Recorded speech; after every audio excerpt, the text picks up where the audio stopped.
Yo guys, it's Tanner, bringing you a little Nazi zombie gameplay for you on Black Ops. We're out on Kino Toten, and this is going to be a 4-player strat that I think will help you guys get to around 20 plus, no problem if you're having trouble doing something like that. So it's really important that everyone on your team has a microphone, you're all communicating, and you all know what the fuck to do, because this strategy can work really well if everyone plays their role and does their job, or it can blow up in your face. So first things first is you do not want to open the door directly behind me. If you open that door, you cannot use this strategy. So at the very start of the game, when you're in the first room, you need to go to the top right, open that top right door, and work your way around the map that way. Next, you need to have someone watching the back window. There's one window that you need to guard. It's right on the other side of the double tap machine. You need to have someone there guarding it. I suggest the ultimate weapon for guarding the window is an upgraded ballistic knife, because you do not need any ammo and you have no problem slashing the zombies to death at that window. So if you have that in your group, I would suggest having that person watch the back window. If you don't recognize where we are, we're out by the double tap machine, by the AK-74U. So, sorry for not mentioning that. Next, aside from the guy watching the window, you're going to want two guys right down here on the floor. And it's important that the two guys down here have pretty powerful guns. So you see that both of us have an upgraded, I believe we both have, well, I have an upgraded HK, and I believe he has some type, I think he has an RPK, I'm not sure if it's upgraded or not, but we have two really strong guns, and it's important that you stay in a straight line, just like we're doing. You want one person kneeling right in front of the other, and only back up if you have to, right there, like he's going to get swatted. That's the only time that he should ever back up, because if you stay in a straight line, they will walk in a straight line directly at you, and you can get multiple shots on one guy, you can get one bullet to hit multiple guys and get multiple headshots per bullet. That's what I'm trying to say. And they line up really nice, and it makes it really easy for you. Your last guy needs to be up on that stairway, and he's basically the last line of defense. He needs to stay in a straight line with the front two guys and shoot over their shoulder, preferably with a ray gun or a thunder gun or an LMG. And if you guys get overrun, he needs to buy that door, and you have an escape route into the fireplace room. So now you see me switch over to this back door here. I was getting low on ammo, so I called out to my teammate that we needed to switch, because I know that he has an upgraded RPK or HK or something. So he has a ton of ammo, so I switched places with him, knowing that I had a Bowie knife, and that I could probably get the job done through about round 20 if I needed to with the Bowie knife. You can see that they're kind of pushing me here. I'm trying not to use any ammo, and you'll see, and I'm not sure if it's right here. They get through here.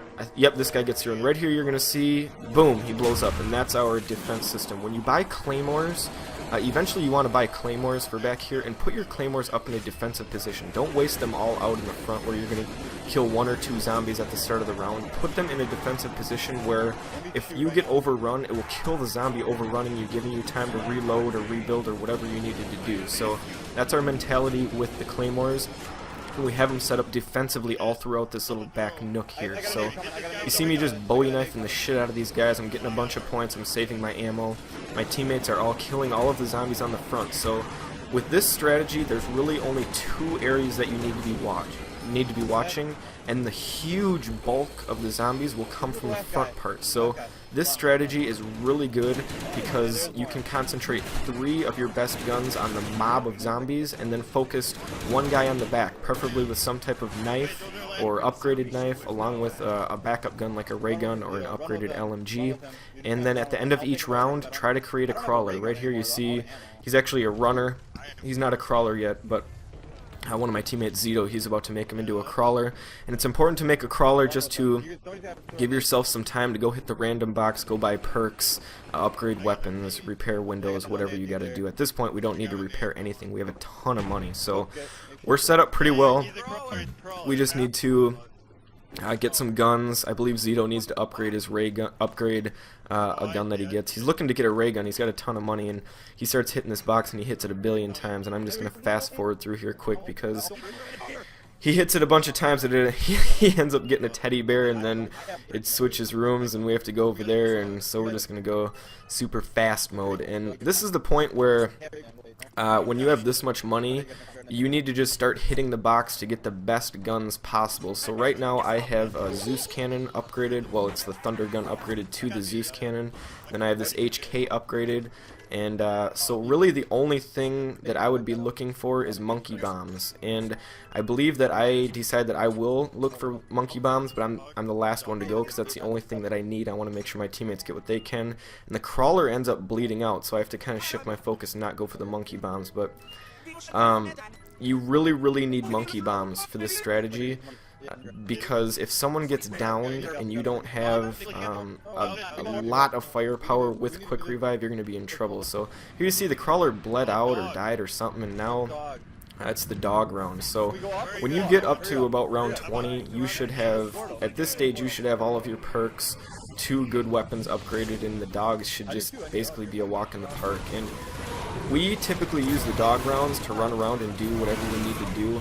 Whether if we weren't able to make a crawler and it's a dog round, then we're relieved, because it gives us time to run around the map, hit up the perk machine, go through the pack-a-punch, do whatever you need to do. So here you see, we thought that the teleporter was linked out, so we were going to go in there and upgrade a couple guns, but it wasn't. So me and Hark are going out here to link it up, kill some dogs, and my teammates just went through the teleporter and they're going to upgrade while we're going to kill some doggies out here for them.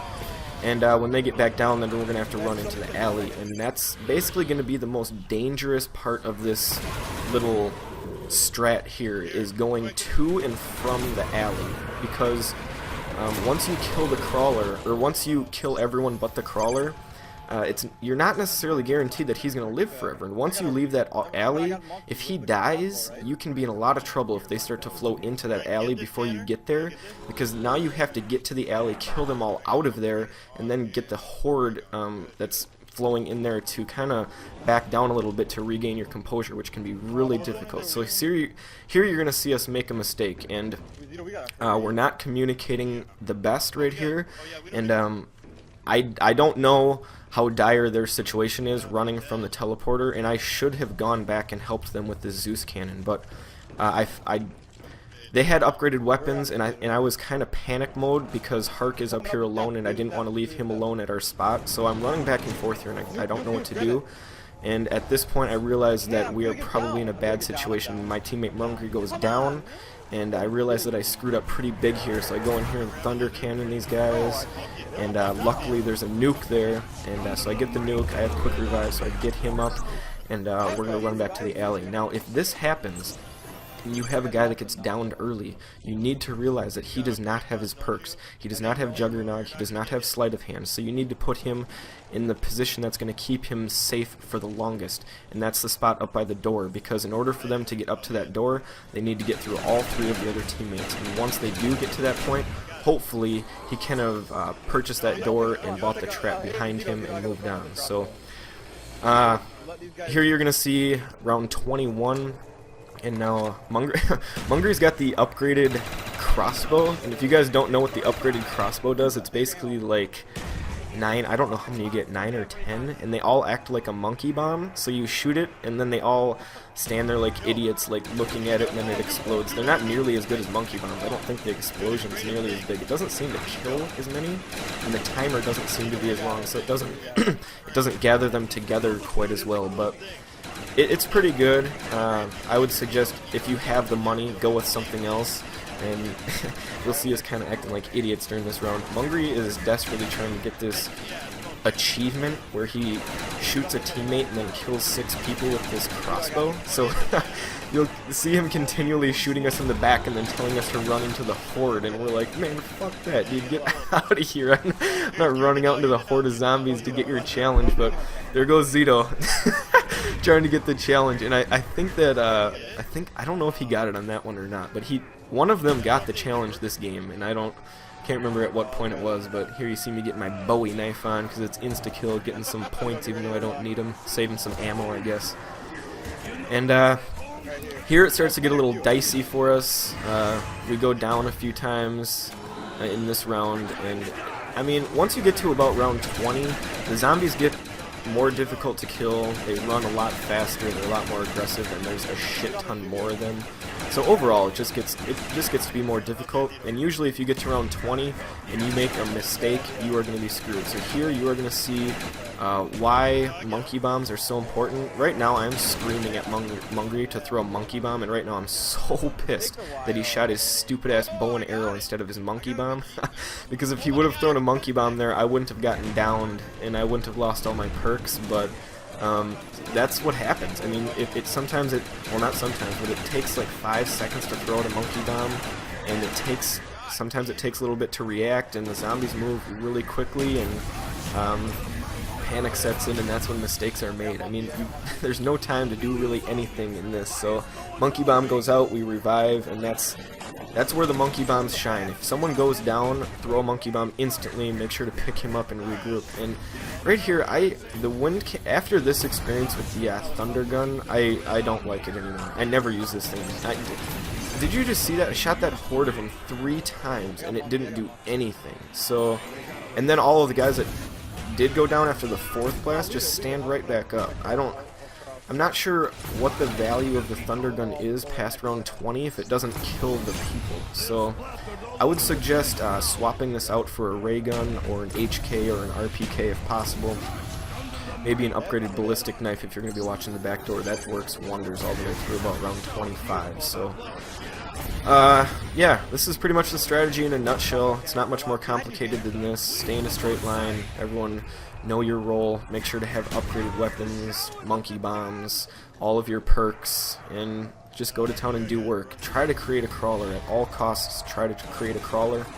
If you can't create a crawler and you get to a point where you have to get ammo and you have to get perks, like you're going to see us at the end of this round, we're not going to have perks, we're going to need ammo, and we don't have a crawler.